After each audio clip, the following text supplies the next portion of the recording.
can talk. I love to talk. I'm the talkingest dumb thing you ever saw. Get her out of my sight.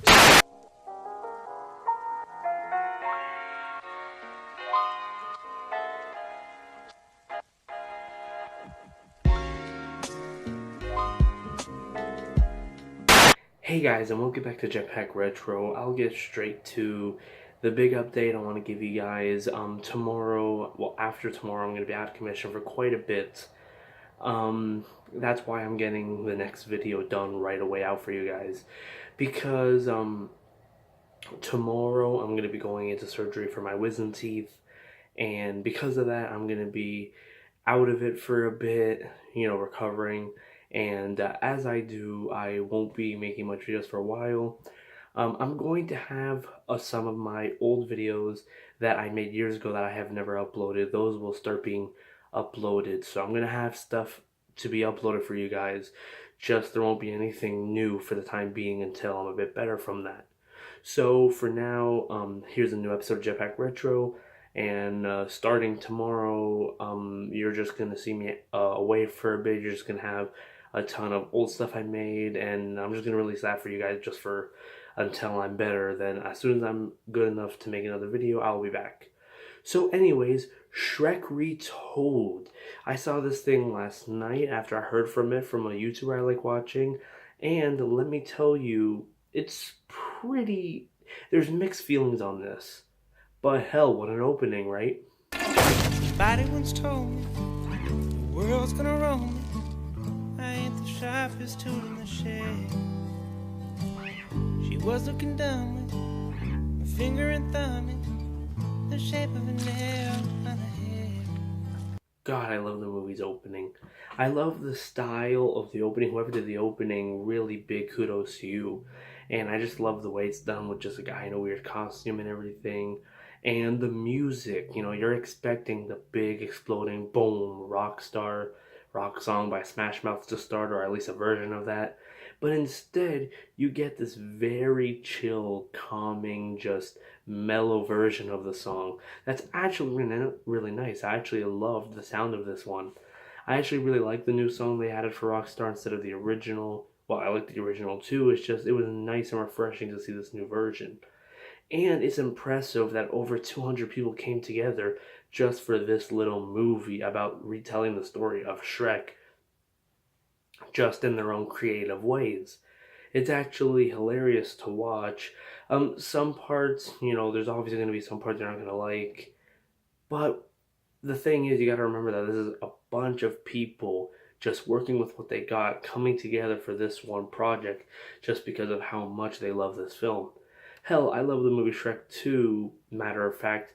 I love all of DreamWorks, and this was actually a pleasure to see. I was invested the whole way through for a movie literally about goofs and stuff, and it was actually really good. The music, every song there is here ends up being changed from the original movie. If there's a song that you remember so fondly from the original movie, they'll always put a twist on it. Like I said, the beginning with Rockstar, and then later with the music during the montages, they also do a joke on.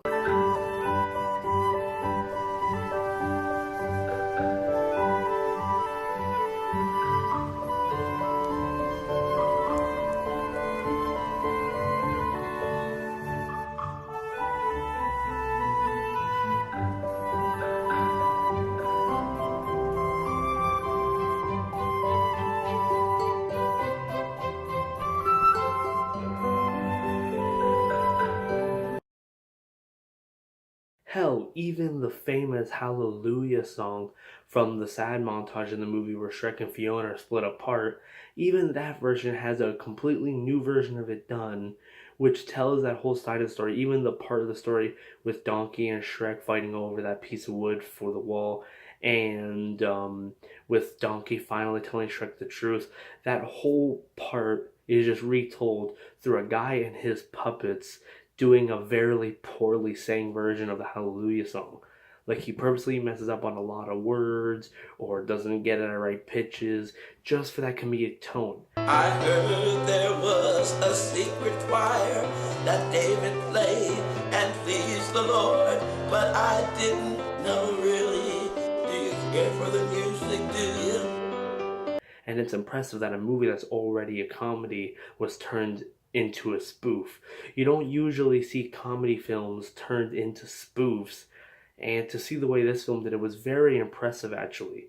And to see that it was all brought together by, even when I read the credits, a lot of YouTubers I watch and know were involved in this too, and I was pretty impressed to see all their work come together to help with this. It's a really classic film. It's funny to think that you could grab a comedy and spoof it to be even funnier.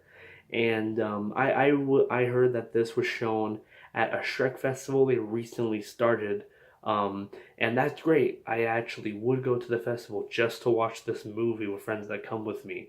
It's something I would put on with a lot of friends a lot of times soon, and it gives me the same feel that that Toy Story live action remake did.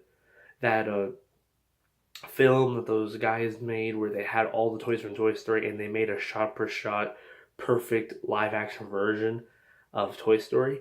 This gave me the same feeling that that did. When I saw the live action remake of Toy Story made by just those guys and their toys, it was perfect. It was exactly like the movie. They put so much work into it, and it shows. You can see all the work they put into it, and it is just perfect. It's brimstone. We're getting close. Yeah, right, brimstone. Don't be talking about it's brimstone. I know what I smell. It wasn't no brimstone. Didn't come up with no stone neither. So this film gave me the same feeling as that one. All the hard work and effort I felt was being put into this, just like it was being put into that film. It's just nice when you see a community project brought together just for the fact that they just want to do it. This film was made just because these people like DreamWorks, love their work, and just wanted to give a tribute on how much it means to them. Hell, you can even tell by the credits they even give a special thanks for DreamWorks for allowing them to have such creative joy with the content they make, which they do. I wouldn't see this flying if, it was a Disney thing. Hell, remember when that guy made his Darth Vader short movie? Yeah, that didn't go well. But anyways, that was my review of Shrek Retold. It's actually a pretty solid film. I'd watch it again, like maybe once or twice, multiple times if I was with friends or stuff. I'd rewatch it multiple times with friends. But it's a solid movie. I'm not going to give it a rating like I usually do in my review stuff, because this feels like it's just a passion fan project. And by that I mean it doesn't seem right to put a something out of 7 review on this one like I usually do when I review stuff. Like when I review movies and shows and stuff, I give that review because, well, it's a big piece of media that we're paying for, we're seeing. It's a big deal and deserves to be criticized in a way. But this film was just a little passion project that you can see for free on YouTube. It's on YouTube. I'll leave a link in the description to watch it. It's free on YouTube. It's great, it's classic, it's funny, and it's just a passion project just made on YouTube for people to enjoy, and at the Shrek Festival it was put. So I'm not going to put a rating on this movie because that wouldn't justify it. So what can I say? It's a good time. You want to have a good time and watch something funny like parodies used to be back then watch it. It's funny. Seeing all these different styles mixed together in one to tell a story is great, and it's just a good time. Also, I forgot to mention, they add a little extra story with a song number explaining how Shrek and Fiona fell in love during that montage, and even a song segment where Shrek has a dream in his head explaining what he means when he's talking to Donkey about how he's not accepted by people and what made him what he is today. They didn't even need to do that. They even gave in extra stuff when they didn't need to, and it's just great. This is a great time. If you guys want to check it out, go ahead, and I will see you, when I can. Tomorrow's my surgery. I'll see you after when I can, and you guys will get to see, what happens after that. So, see you guys.